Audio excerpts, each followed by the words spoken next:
So welcome everyone to our Facebook Live event engaging families in the transformative museums.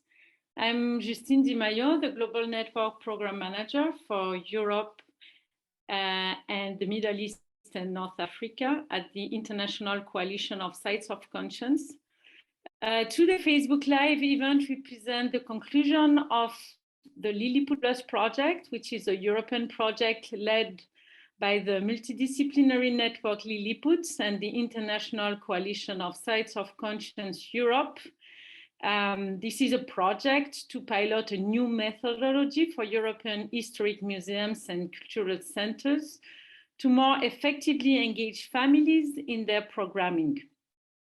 So I'm going to just say a few words on the International Coalition Europe and the Lilliput Network for those of you who doesn't know these two organizations yet. So the International Coalition of Sites of Conscience is the only global network of historic sites, museums, and memory initiatives that connect struggles to today's movement for human rights and social justice. The coalition was founded in 1999, and we now have over 300 members in 65 countries all over the world. In Europe, the coalition works to leverage the power of sites of conscience to engage their communities in the most pressing regional issues, including revisionism, migration, xenophobia, and the rise in nationalistic sentiments, to inform and fortify civic action that challenges intolerance and violence in Europe. The ICIC Europe, the International Coalition of Sites of Conscience Europe, is now made up of 46 museums, historic sites and memory initiatives in 21 different countries, ranging from the Memorial Nuremberg Trials in Germany and the Balkan Museums Network to the Maidan Museum in Ukraine and the Museum of British Colonialism. The ICIC Europe has partnered with Lilliput, an Italian network of professionals and organizations that have been working together since 2018 to contribute to making museums cornerstones for the cultural and social growth of children and their families. Lilliput wants the museum to be places open to everyone, where no one feels unwelcomed. Places where to learn the values of coexistence, solidarity, and mutual respect. Lilliput has collaborated with about 50 museums in Italy, implemented 5 projects that raise awareness in cultural institutions on the issue of families at the museum, and created and supported through trainings, networks of professionals working toward engaging families in museums. So the Lilliput Plus project is a joint collaboration between the coalition ICIC Europe and the Lilliput Network to develop innovative practices for engaging families with children and promoting civic engagements that brings about social change from the ground up. So as part of this project, from March to October 2022, 3 of our European sites of conscience, I will name them now. So the World Childhood Museum in Bosnia and Herzegovina, our Lord in the Attic in the Netherlands, and Istituzione Museo del Mare e della Migrazione in Italy. So these 3 European sites of conscience from March to October 2022 have tested in their museums the methodology developed by the Lilliput Network. Engaged in testing these methodologies, they engaged more than 150 families in interactive activities that were developed based on the Lilliput methodology. So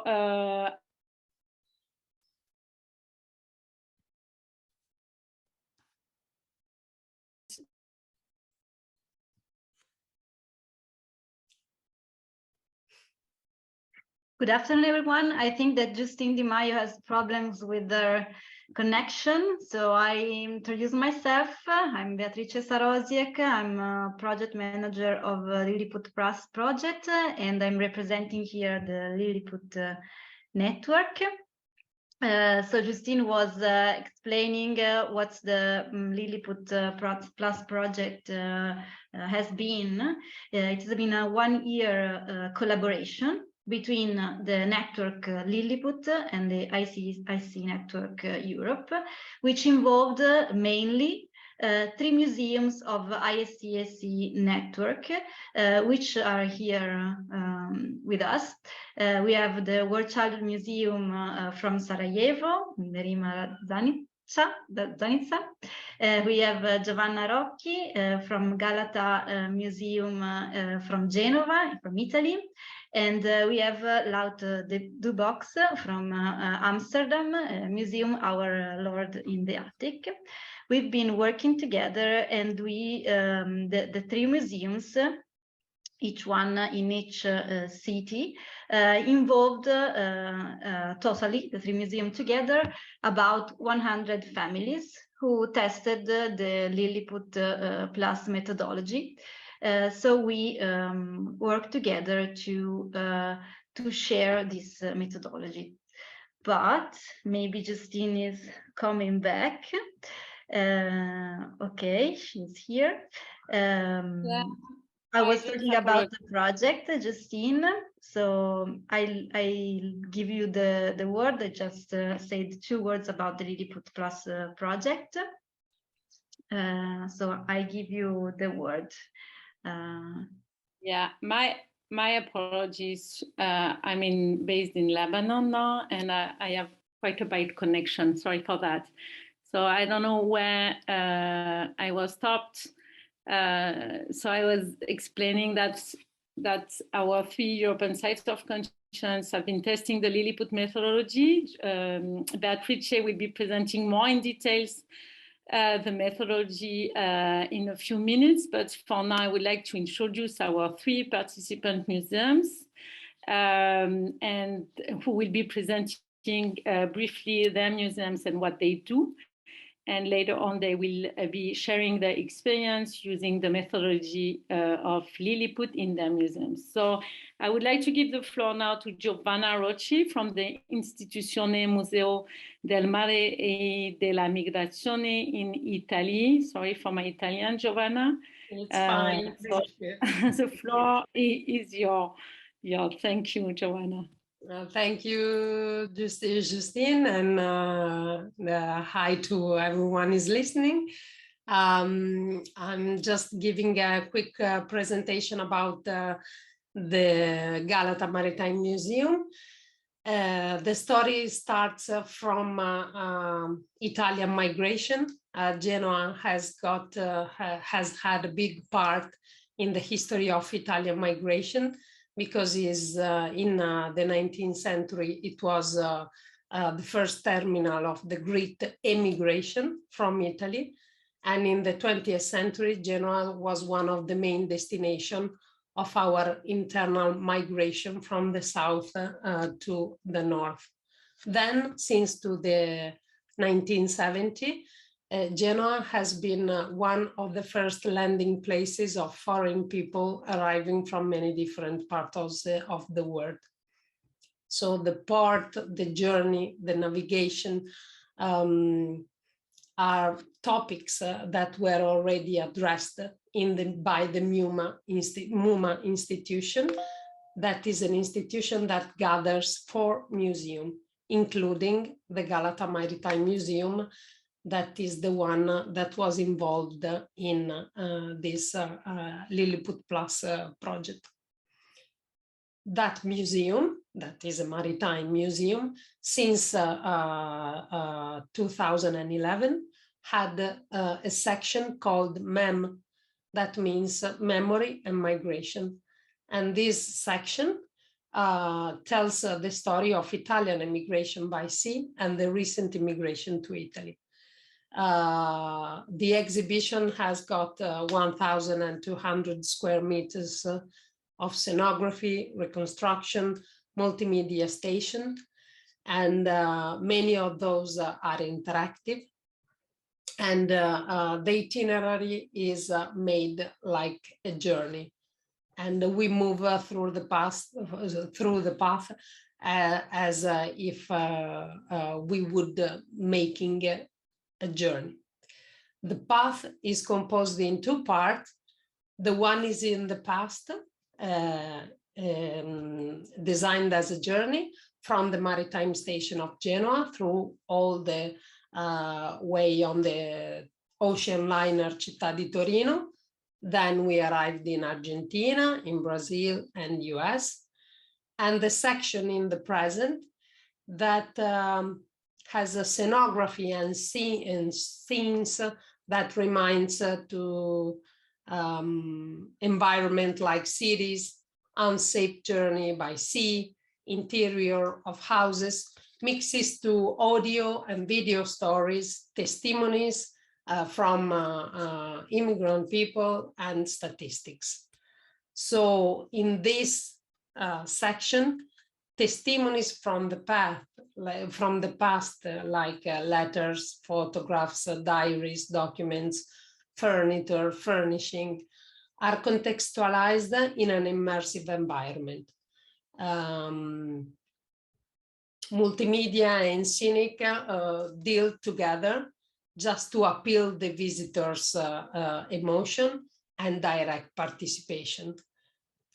So the approach is, the museological approach is just to get into the journey and deep into it. Okay.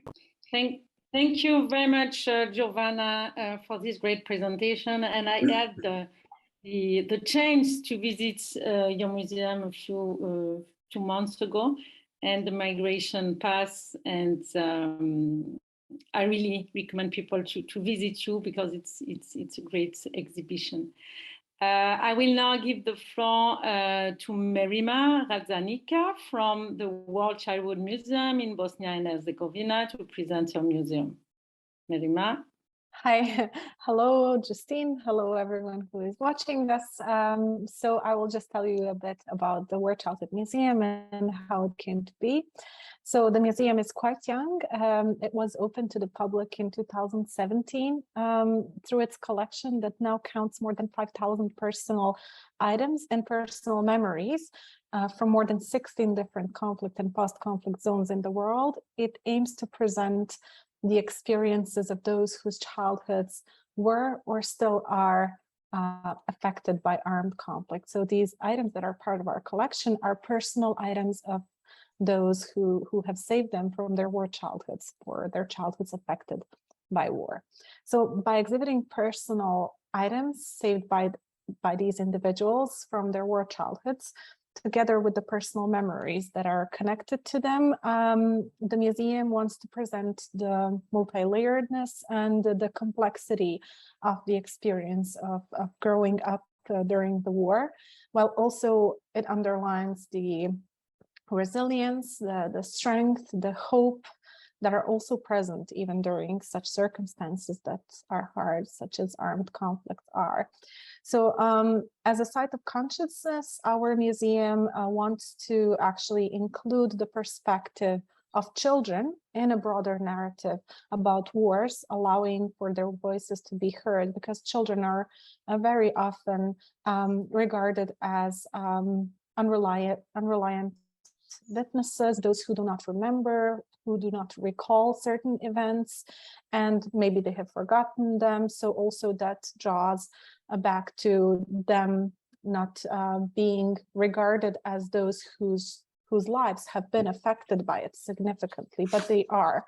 So why we believe our museum is important? Because in post-conflict societies that stay divided sometimes for decades after the conflicts, it is really hard sometimes to find the common ground and the point of understanding and agreement about the lived experiences of those who were in the midst of the conflict. So we at the World Childhood Museum really believe that talking about the adverse effects that the armed conflicts have on children, that is a good starting point for conversation, open dialogue and understanding, because everyone can agree that children do not usually take active part in these conflicts, but they do suffer all the same, the consequences of these armed conflicts.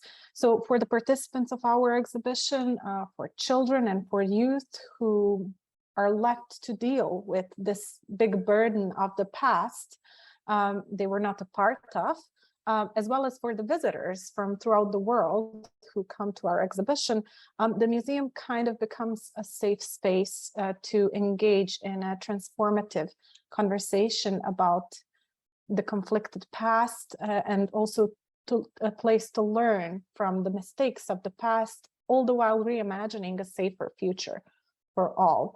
In our educational activities, which are one of the pillars of our work, which are directed mostly to children and youth, but also to the adults as well. Through them, which are mostly based in, sorry, object-based learning, performance workshops, image theater. Our primary goals through these activities are empathy development and helping children to recognize that they do have their own roles in the process of peace building. So this leads to them being more engaged in the activities that will catalyze a positive change, starting from maybe their own and their family's interpretation and understanding of the war that might have affected them, and then consequently leading to a positive change in the society as large. So we really believe that children and youth can spark a positive change in the realm of peace building. That's about it, just in short, about the War Childhood Museum.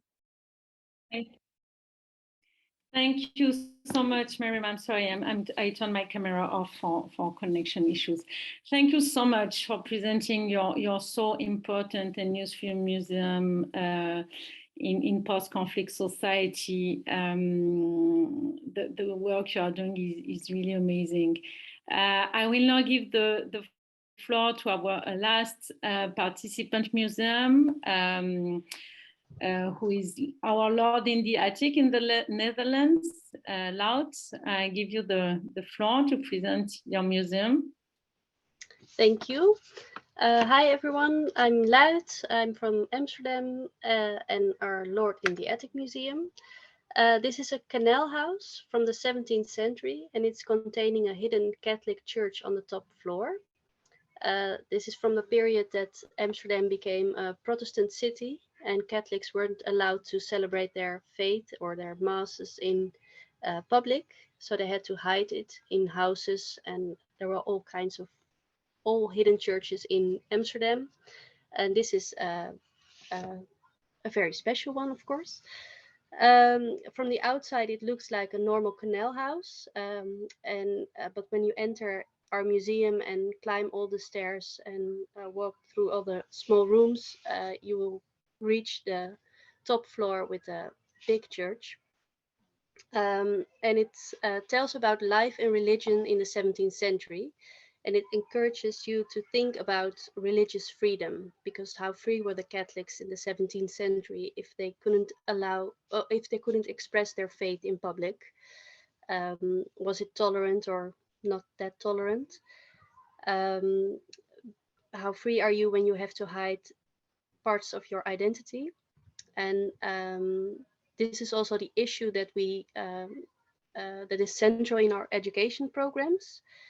Our best example is maybe Voices of Tolerance. It's a program that it's aimed at provocational secondary education students, a target group that often has never been to a museum, but also often has the feeling of not belonging in our society.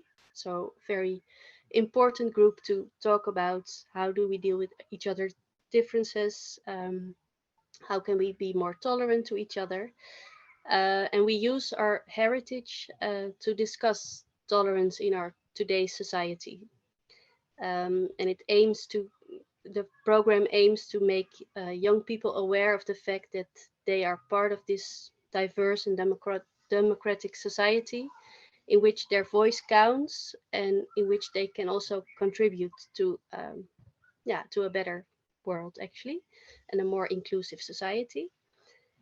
And then we also have a youth group that is actually evolved from this Voices of Tolerance program. And we invite them to do a program in which they can develop all kinds of talents, but also really show their voice in our museum. So we have a very old monumental house with the Catholic Church on top, and then we have like very the new voice of these youngsters in our exhibitions. So we have their perspective on our society today. And we also have, of course, programs for children in our museum. It's a bit of a different approach. If you just visit the museum with your family.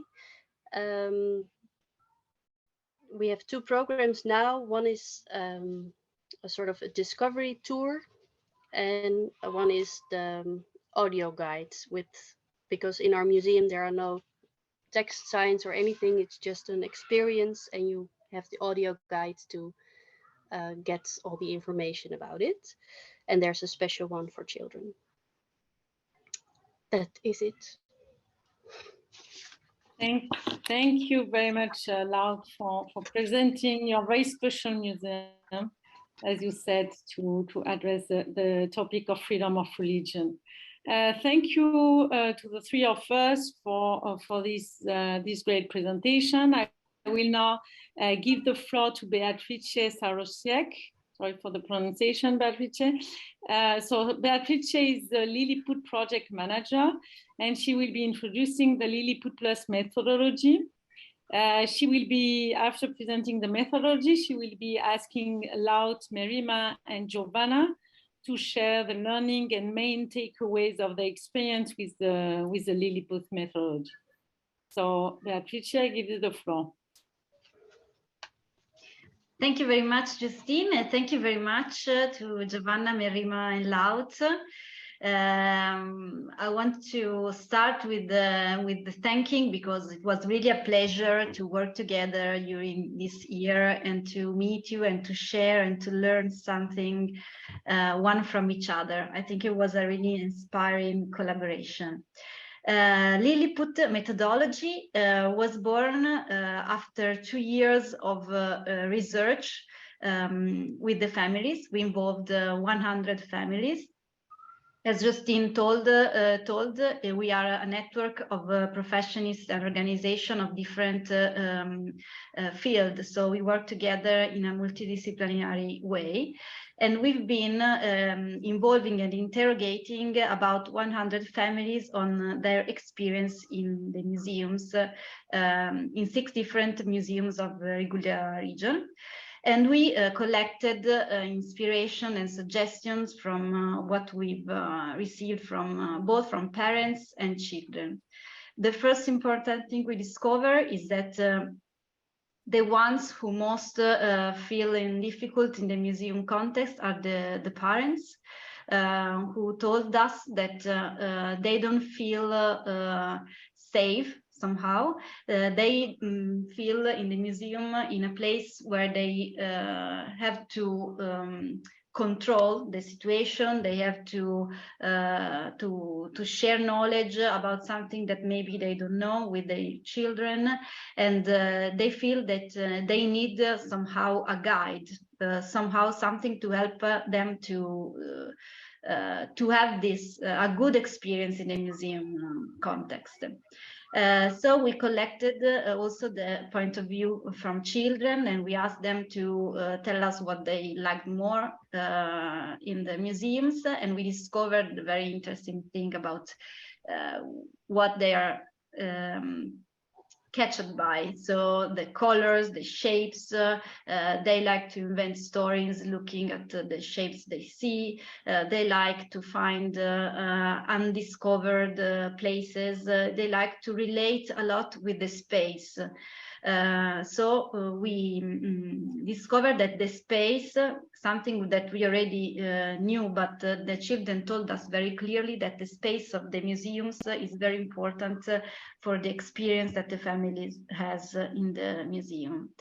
So starting from all this research, we designed a methodology which is based on a new idea of the museum. The idea is not that the museum is a place where you have to learn something that is already given, but is a place where the family can empower their relationships. So the relationship between the adults and the children. The idea is that the museum and the cultural site is a place where you can play together, stay together, share knowledge, but also share to know each other better. And it's also something that the families told us also in the surveys during the Lilliput Plus methodology. The methodology has a practical tool, is this one, the kit. It's a very simple one, it's based on very simple tools like a focuser, a notebook, a tangram. This you can split and make it and do different shapes, and colored pencils. This is a practical tool that is given to the families to give them a symbolic also, a symbolic object that will lead them through the museum. And the kit is accompanied by an activity sheet which gives the family ideas and instructions on activities to be done in the museum. We choose three points in the museum. So the idea is not to make the family experience all the museum, but to choose 3 points. And in that 3 points, they can do this activity. The activities are designed with based on 4 keywords. Here you have in Italian, but then we translated this also in Bosnian and in Dutch and in English. And the words are imagine, explore, transform, and flip. So the idea is not to, the activity is not to give a prepared knowledge, but to have a concrete experience with the museum in relation to what there is in the museum, to the place, to the items, to the themes, to the stories that the museums collect. And this is the Lilliput methodology designed and tested in 12 different museums in the Liguria region first, and then it was connected with the sites of conscience. And in this encounter, we found out, we discovered, we experienced how this methodology could be put in relation to the themes of the ICSC Network Europe, and in particular with these 3 museums we have today with us. So it was a very interesting experience, but I would like to, starting from some questions, I would like to share with the audience which concretely was the experience, starting from the voice of the person, the 3 persons who've been working with this kit practically in the museums and with the families. So I have a question for Giovanna. So Giovanna, do you want to tell us, to tell the audience how the Lilliput Plus methodology help you to engage families, in particular, in reflecting on the connection between past and present migration in your museum? So how the Lilliput methodologies did connect to the particular themes of the migration in present and past in your museum? Thank you. Right, thank you. Yeah, well, you will see the activities that we did maybe in the documents or in the link after this presentation. I'm just giving a brief explanation. The kit actually helped us very much in living the spaces together. To engage this family, the public, in a conversation about migration, we need them to focus on our topic and to create and to have to get into a process of awareness and a process of dialogue. So the activities of the Lilliput kit were designed in 3 steps. And the 3 steps, we can say that one was imagine the past. The second one was like feel the emotion, get into someone else's shoes.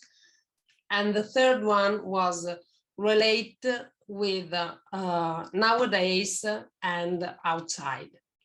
So basically, this little activity is very simple. As Beatrice said, the Lilliput kit is something very easy to go and easy to play with. The activities were just a very, very simple game, like pretend to be on boat and try to communicate with someone else that doesn't speak your language, use your hands, or imagine what kind of smell there was in the boat, design, make a drawing. So many, many different activities, but these steps were very, very helpful to create a dialogue. And in which way they created a dialogue? As I said, living the spaces. The museum is very big. Our museum is five floors, and the migration is just 1 floor. So we need to have the family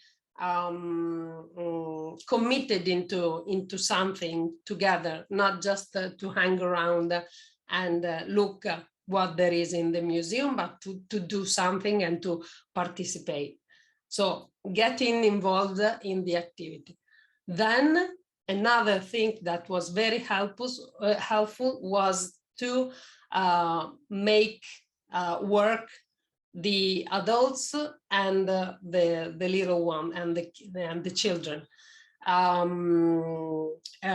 Sometimes the adults, they don't accept to play the game, like to get involved, and but they do when there are kids involved. In this case, they use like their relationship. I'm an adult, you are a kid, so I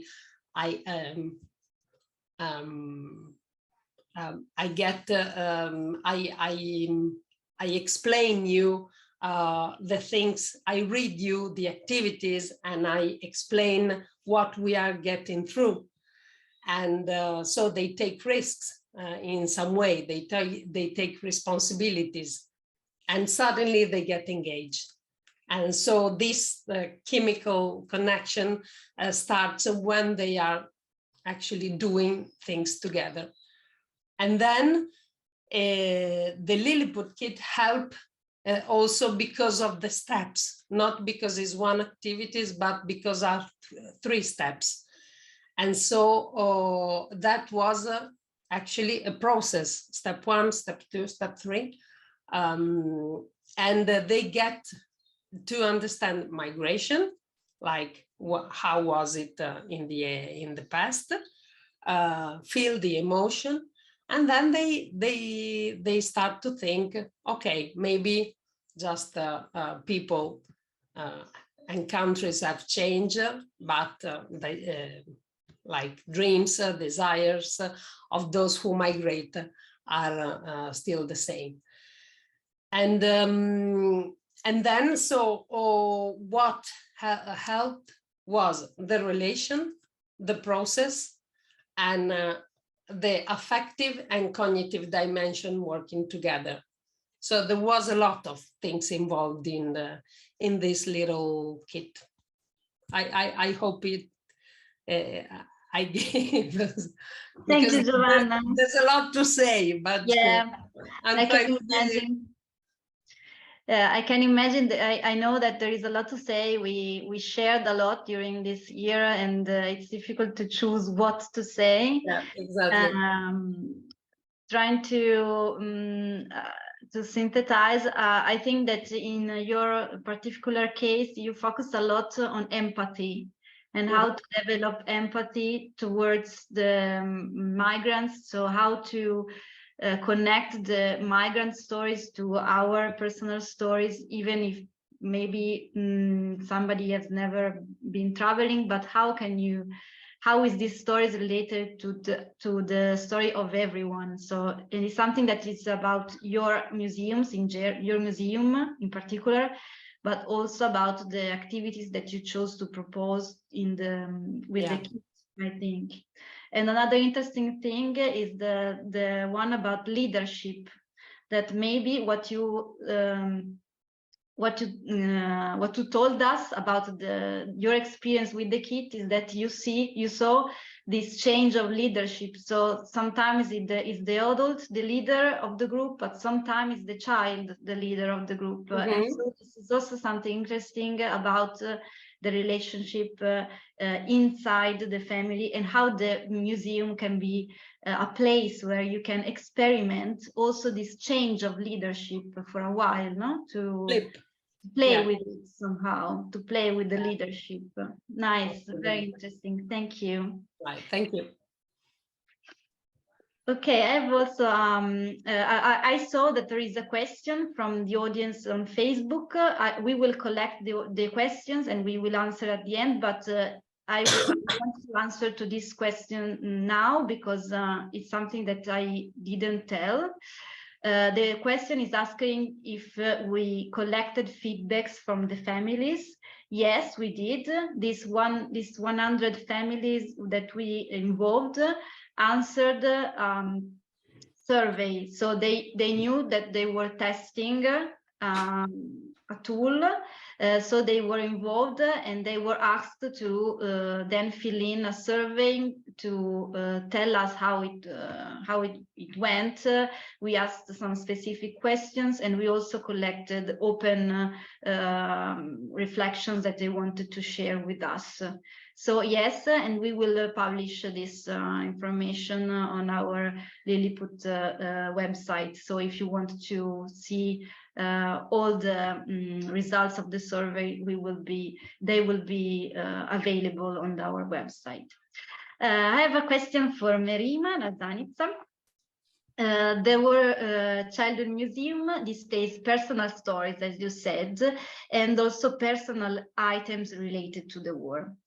How did the Lilliput methodology support you in introducing the families to this such difficult topic in a safe way? Thank you. Yes, you're welcome.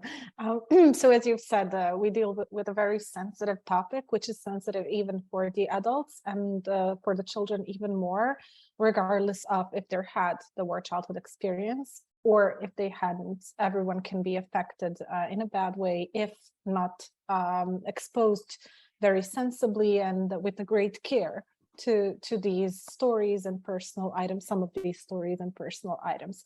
So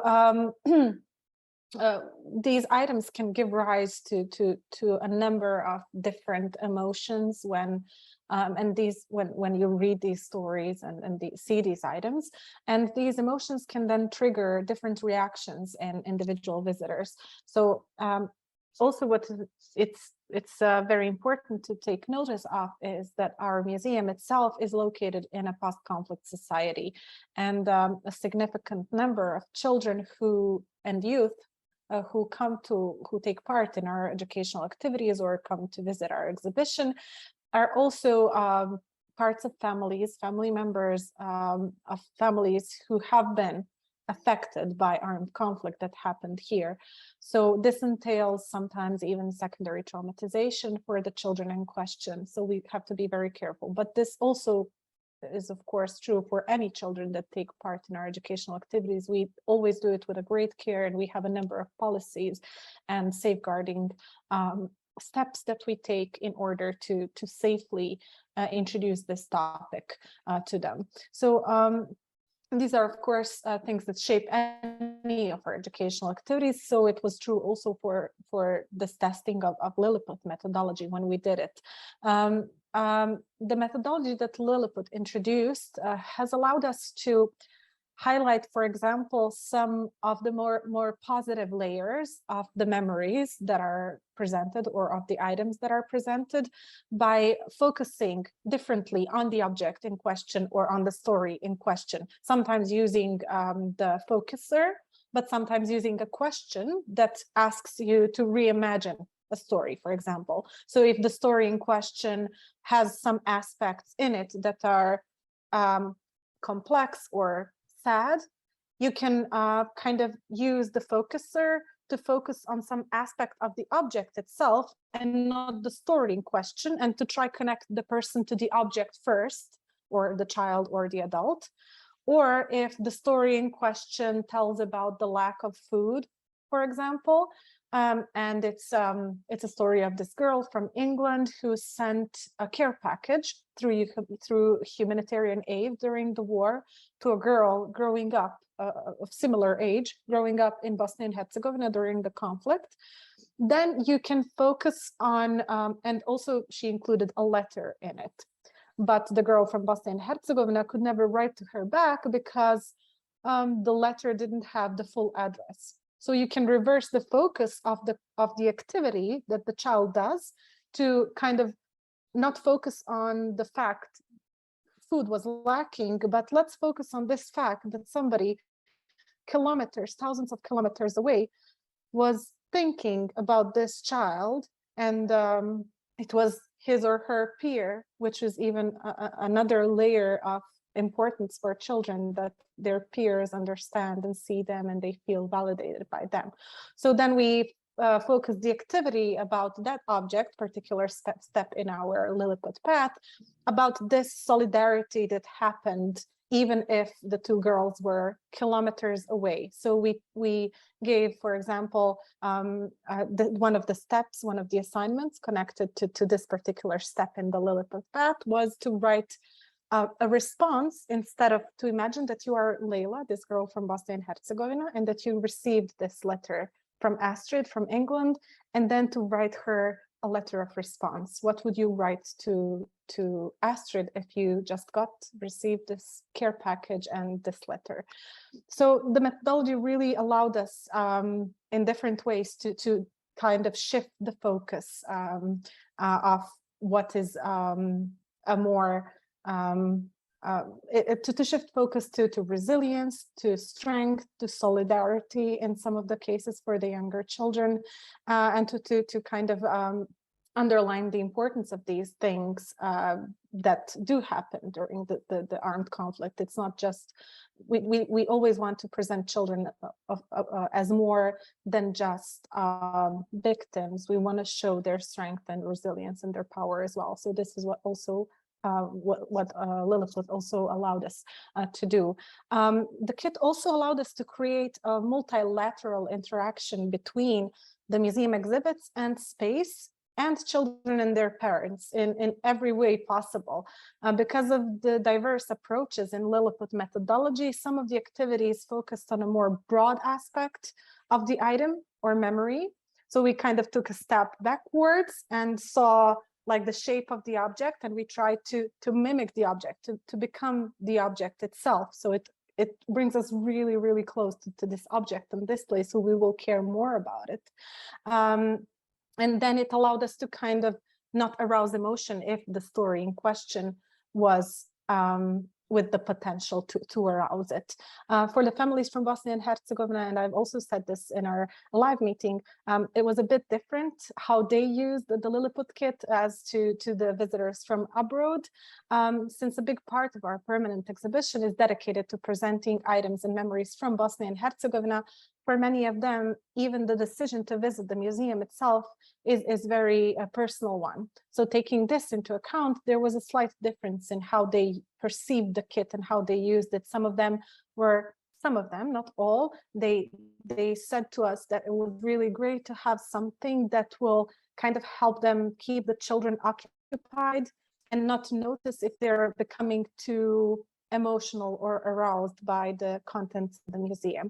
I know this is not one of the intentions, but it is the reality of what happened. It was not intended, it was intended to always be used with the parents and children together, but practice sometimes is different. And for the families who were, most of the families who were abroad, they were using it in a more of a way of always working together, children and parents.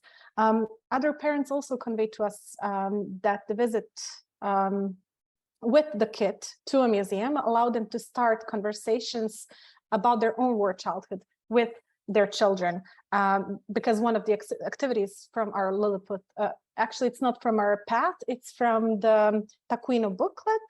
It's like one that you can do in any museum. It states, when you go back home, maybe you can find objects similar to those in the exhibition at your home. So this was something that was conveyed to us in an informal conversation afterwards, that parents who were children during the war were going back home to discover objects that they were using during their war childhoods. So I would say in many different ways that the kit was really useful when tackling sensitive topics in our museum with families and children. Thank you very much, Merima, for your sharing. I think it's really inspiring. The three museums were really inspiring, but as yours has a very sensitive topic, and also with the families involved in this topic, it was a very special challenge to use this kit, to find how it could work in this context. I really think it's important, this work that you do with the museum and with the kit, but in general with the museum, about empowering the persons, the people who have been experiencing a conflict, not showing them only as victims, but to show and also to make also children understand that in a difficult situation they can find how they can find out a way to go on, to find a positive path to walk through, and to go on, and to wait that this bad time will pass on, and then start a new phase of their life. I think this is really important. Both about the work with families and children, and in general about the work that your museum does. And I'm happy that the Lilliput Kit helped you to continue this work on resilience and promoting resilience. And also what's interesting, it's about activism. So the idea that with the Lilliput Kit you can make a little seed that you can do something for somebody else, maybe in another part of the world. So this idea of sending something to a person who needs food or something else is maybe with children the starting point for building also international solidarity, and to make them be more aware about what's happening in all over the world, and how they can be helpful, also even if they are not directly involved in this story. So yes. Thank you. Yeah, that was just for the viewers, maybe they wouldn't understand. It was one of the suggestions in our activity sheet for parents. Maybe after the visit to the museum, you can also pack a real package, care package, to child that grows up somewhere else in the world today. So that's what Beatrice is now referring to. Even it was the timing was somehow casually helped in this direction, because the Ukraine war started 1 month before we started the test in the museum. So it was really fresh, or even this starting of this new war, which somehow surprised everyone. So I think it could also be a way to elaborate this war happening, also the visit in your museum. I hope it was. Thank you. Last interview, I want to ask a question also to Laut. So we are in another country. We are in Amsterdam. So different contexts and also different themes. You've been listening also to the introduction of the museum. To Laut, I would like to ask. So our Lord in the Arctic, as you all know, is a hidden church. And how did you use the Lilliput methodology to create a meaningful physical experience of the place for the whole family in your museum, in the space of this hidden church? Thank you, Laut. Yeah, well, so maybe it's good to tell that the hidden church, the tolerance theme, the religious freedom theme is very much focused on in our educational programs. And for families visiting us, it's more the experience of a very historic monument with a special history. So the Lilliput kit has opened our eyes actually to maybe also look at that approach again. Do we still want to only discover the old historic monument, or do we also want to address the religious theme more in this family program? Because we have now experienced that it is possible, it is a way to go. But then it's also good to know that in our museum, you go with the audio guides through all the rooms, and then there's somebody talking to you and explaining what happened there and what you see. And with this Lilliput activities, you didn't have the audio tours, so you could really experience the spaces, and the focuser made children and parents focus on the details better.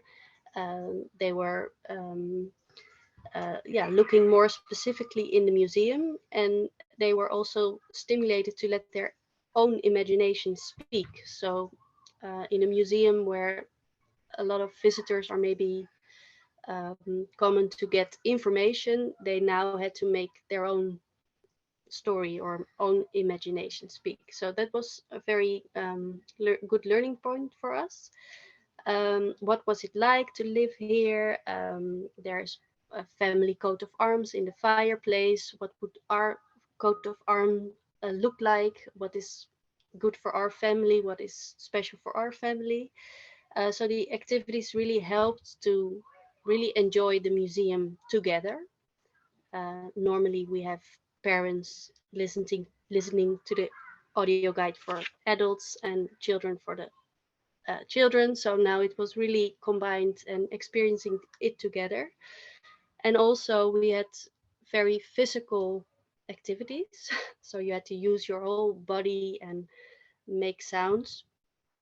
And that was also a very cool experience in our museum, because it's like a museum where you start to talk a little soft because you don't want to bother other people.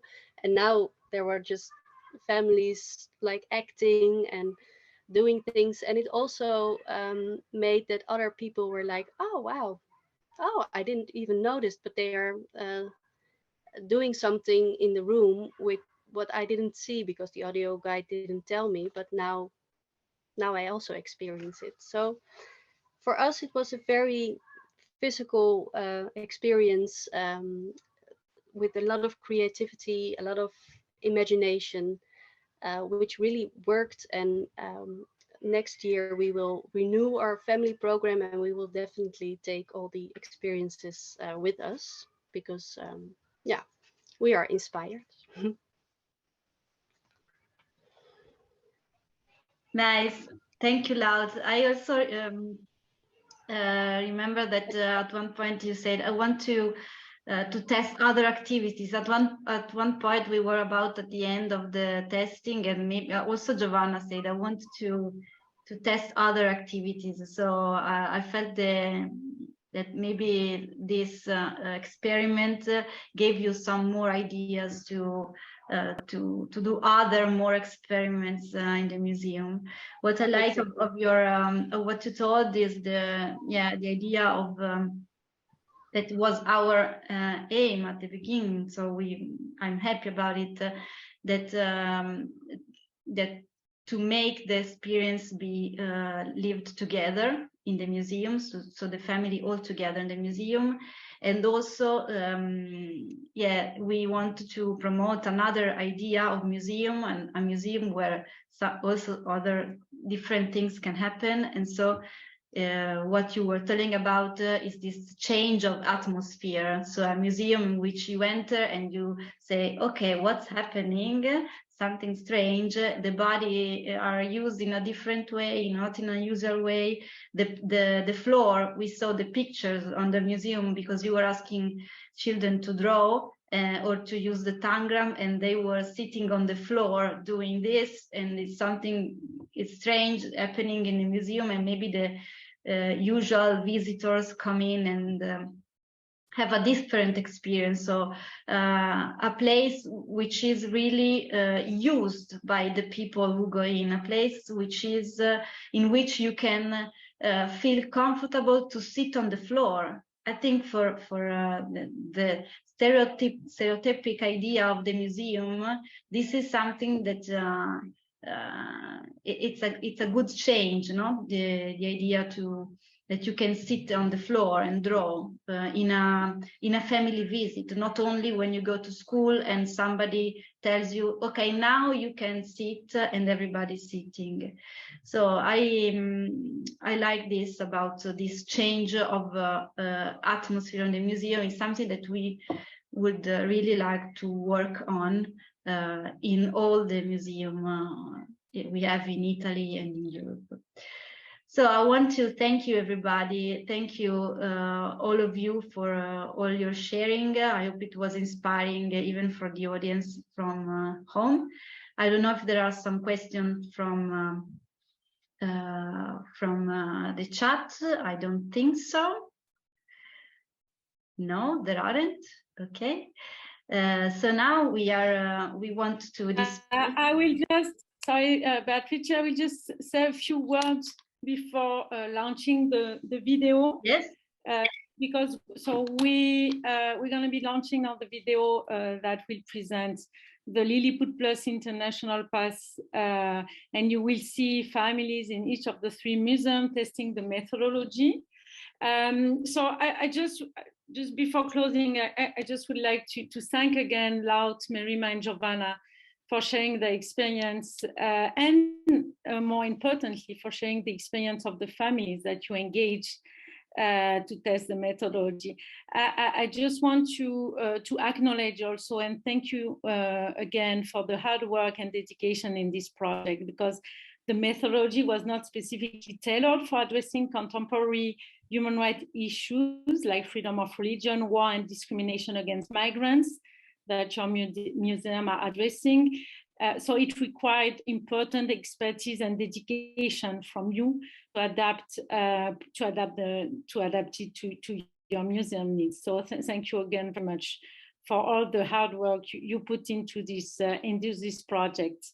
And I would also like to thank the Lilliput team for this great collaboration. And I mean, it was a very inspiring project, and we will continue working together in the future, I hope, to expand and to replicate this experience in other museums and sites of conscience.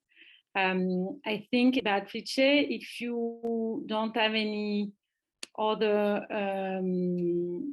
things to share, we can ask Cassidy to launch the video, and we thank also all those who are participating in producing this video, which is a great collaboration effort from all the Lilliput team, the 3 partner museum, and the coalition 𝐸𝐭𝐴𝐧 Europe.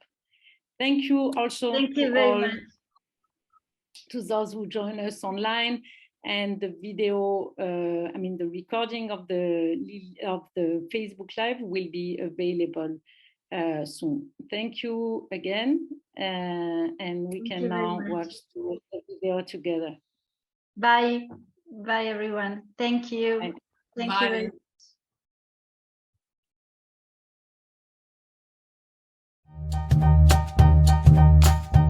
Hi everyone! Children, parents, grandparents, aunts, uncle, welcome to the International Lilliput Plus Path.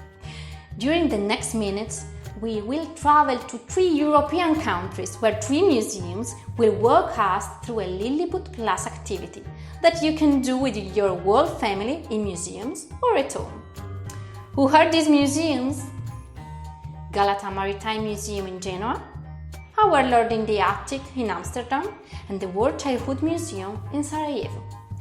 These 3 important museums address difficult issues like migration, freedom of religion and war, and have worked together to better engage children and families in their activities and help create social change. Through a creative path, they will take you through a meaningful and transformative visiting experience. So, have fun and come visit us. We are waiting for you in the Lilliput Plus museums. Bye!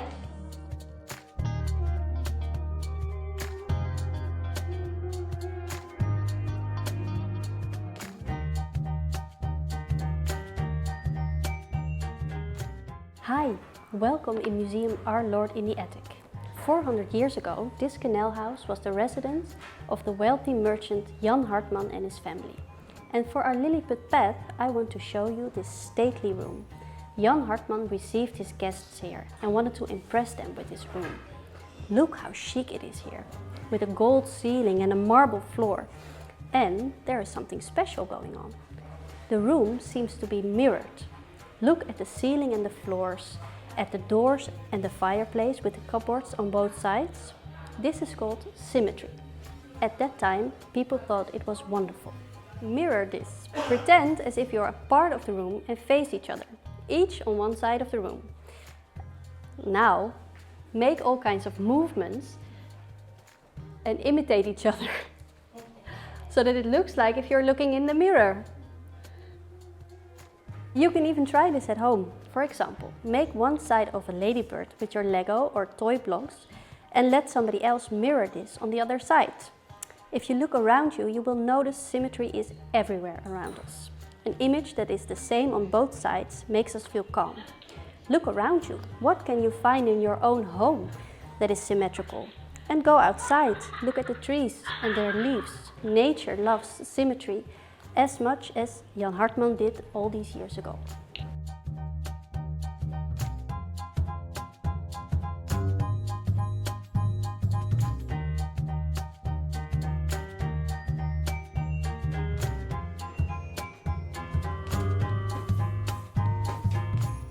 Hi, welcome to the Galata Maritime Museum. My name is Giovanna and I am taking you to the dormitory of the ocean liner Città di Torino. We are a group of Italians leaving Italy in the hope of finding a better life in Argentina. It is the end of the 19th century. The journey on the ocean will be long. It could take weeks.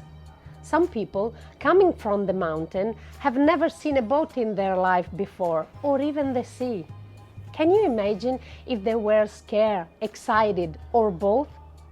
Children could sleep in the same bed as their mom until 7 years old, but from 8 years old, they had to sleep on their own. Can you imagine this place full of people coming from many different places, speaking different dialects and languages? How would you communicate with another child if you both didn't speak the same language? In this place, we ask visitors to pretend to be on board and try to communicate with someone that doesn't speak their language. Why don't you do this at home with your brother or sister or with your parents?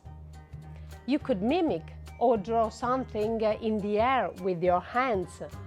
Remember to use facial and body language. What story do you think these people told each other?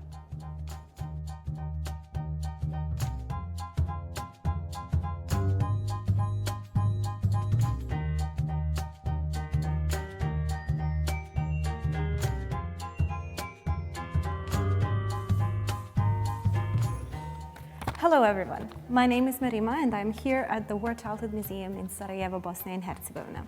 We at the museum believe that one can go on adventures and explore things from any place in the world, even from where you are just at this second.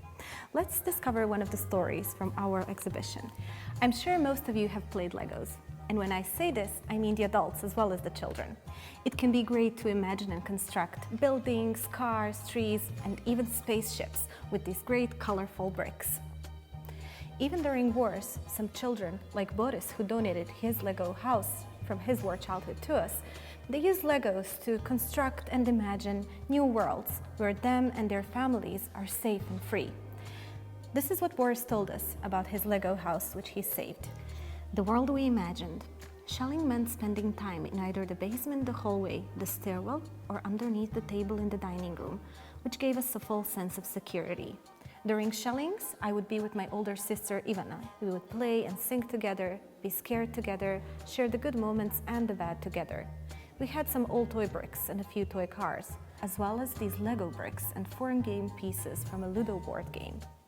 In our imaginations, the blue bunny was Dad, the red doe was Mom, and the yellow dog was Sister, and the green squirrel was Brother. We would always share the toy bricks and cars so that everyone could build a house for their piece. Besides owning a house and the car, the pieces would also drive these cars and visit each other. I remember that one of the toy cars was a convertible.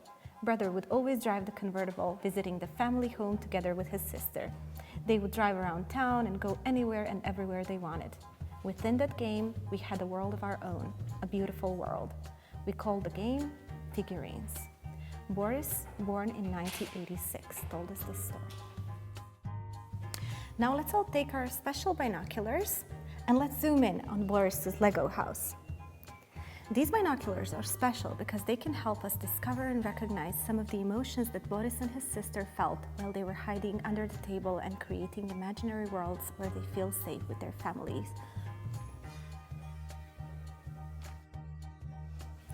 After you recognize some of the emotions, please don't share them with anyone out loud.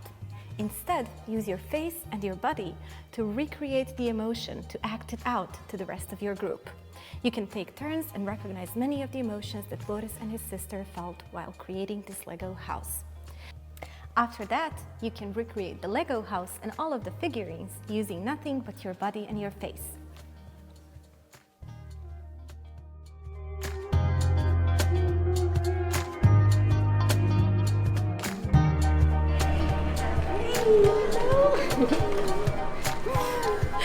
Ciao bambini!